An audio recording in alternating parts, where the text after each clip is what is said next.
if you fondle a woman, that's rape. Did you know that? Legal definition of that is rape. Really? And when they charge you with rape. Really? That's why there's so little fondling going on these days. Well, that's What's wrong with a little fondling? Do you want to talk about treasure? Sure, I'd love to, yeah. Treasure? In numerology, your birthday, you add up to be a number 7. And a number 7 likes to keep the mystery going. Quick question, it might be a dumb question. Was $17 a square inch serious? If I gave you a painting, what kind of price would you put on it? You don't have enough information. Right, right. And so I started, I told this to Eric. I said, he jumped on me for selling his paintings for $17 a square inch. I said, Eric, everything is sold by size. Yachts, diamonds, and real estate. He said, well, I don't like, there's some things you don't talk to an artist about. One of them is man hours. They don't know.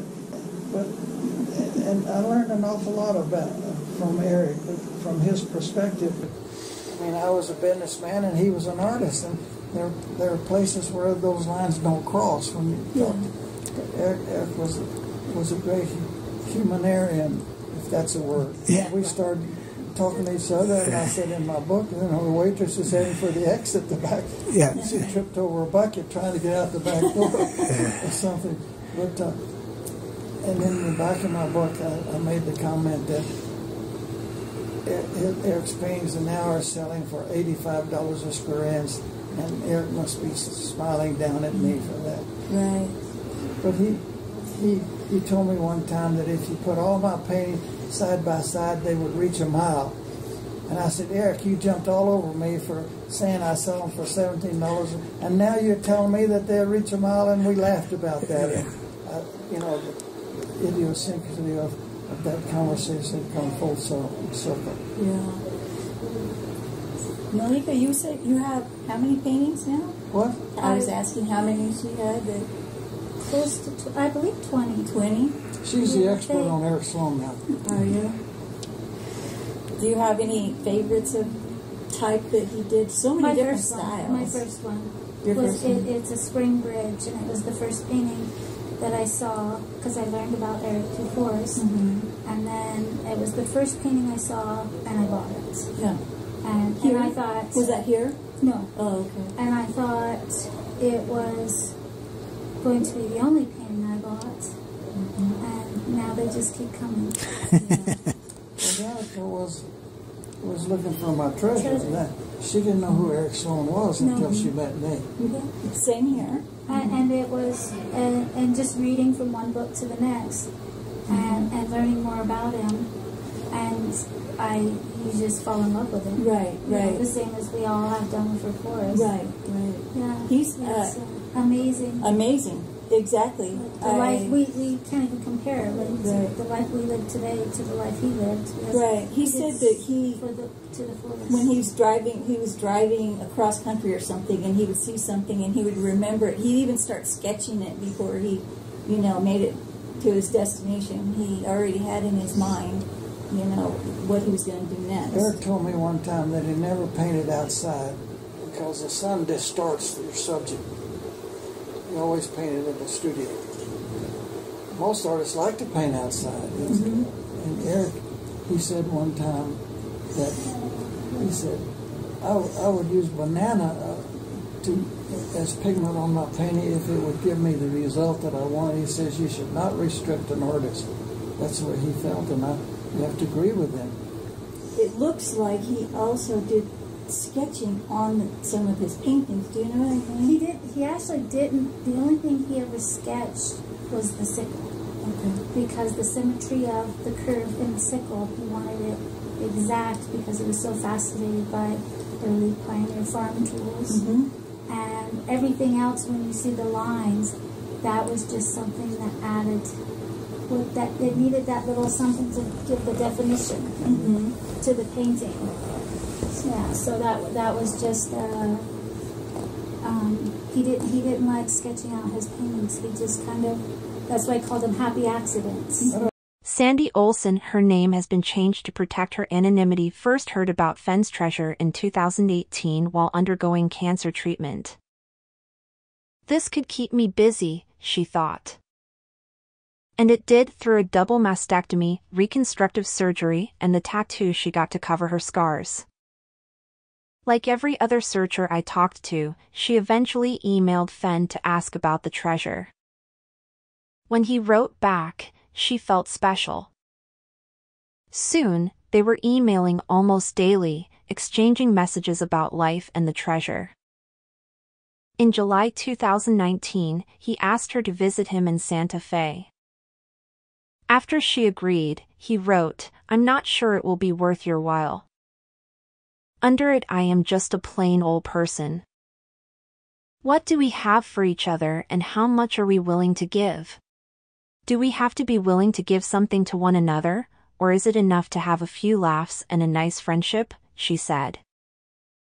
A few days later, when she asked if the local bookstore served alcohol, he replied, "Does it help to give you a couple of drinks?" 3 days later, he asked her to send photos. "Are you making a photo album or what?" she said with a laugh till you cry emoji. "I just want to recognize you when you get here." She sent him a photo, waist up, red bikini top. "You are a very pretty girl," he wrote. "But I can't see your tattoos." When she visited, she was relieved to find another searcher at his house. He told them stories, asked what they wanted to know. He'd sworn to protect the treasure hunt by not revealing anything to individuals. But when asked about a specific clue, he said only 2 people knew the answer. Then he looked at Olson and winked. That day, she found him charming. She thought that if she managed it properly, she could hold on to their friendship. She was wrong. He kept asking for photos. She worried that if she didn't comply, he'd wink at other people about clues, or worse, he'd somehow keep her from the treasure. But she drew a line and never sent more photos. Eventually he stopped talking to her, saying he was busy. Soon she learned she wasn't alone.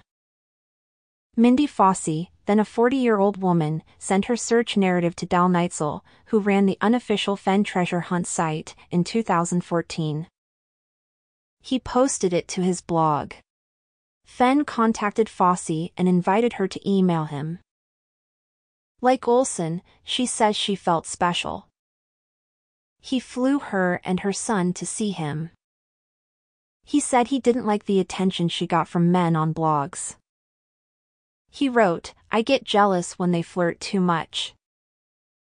Do you mind telling them that you are 80 but have had 4 facelifts and the hair is a wig and your teeth are in a glass of water on your nightstand? I'll feel better." For Christmas, he asked for nude photos. She sent a horse figurine and a wood plaque that she painted herself of the letter F, which is how he always signed his emails. He didn't mention receiving the package, so she asked about it. "I didn't see any photos," he replied. She decided people needed to know. Not exactly that people needed to know what kind of person he was, but more that these close relationships meant that the integrity of the chase could be compromised. She posted screenshots of their emails on her website. People attacked her in return, saying she had used her sexuality for clues, ruining the chase in the process. Entire threads on forums surfaced to trash her. She received hate mail and death threats. Fenn also asked Sarah Jane Woodall for photos. When Woodall, who had a YouTube adventure channel and nude modeling business under the name Wonder Hussy, posted a video detailing plans for a search trip with her sister. Fenn reached out and invited her to visit him at his house in Santa Fe. She and her sister had only planned on searching in New Mexico, but Fenn mentioned West Yellowstone so much that day that it felt like a hint. They decided to extend their trip. Before they left, he gave them books, arrowheads, and asked if they needed gas money. On their way to West Yellowstone, they stopped to soak in the hot springs Fenn went to every summer as a kid. When they sent him a photo, he wrote back, "Now girls, you know you're not supposed to wear bikini tops." They laughed it off. "He's a dirty old man," she told me. "But I have been exposed to way worse than that." In an email sent to The Guardian days before his death, Fenn denied that he asked women for nude photographs. "I am aware of several fake emails that say I did," he wrote. Fenn added that the emails are the work of searchers who are angry with me because I would not help them find the treasure. Upon learning of his death, Olson felt frustrated. He left the treasure community with very few answers after many years and thousands of dollars spent. He left the women he took advantage of feeling like victims that will never get an apology from him.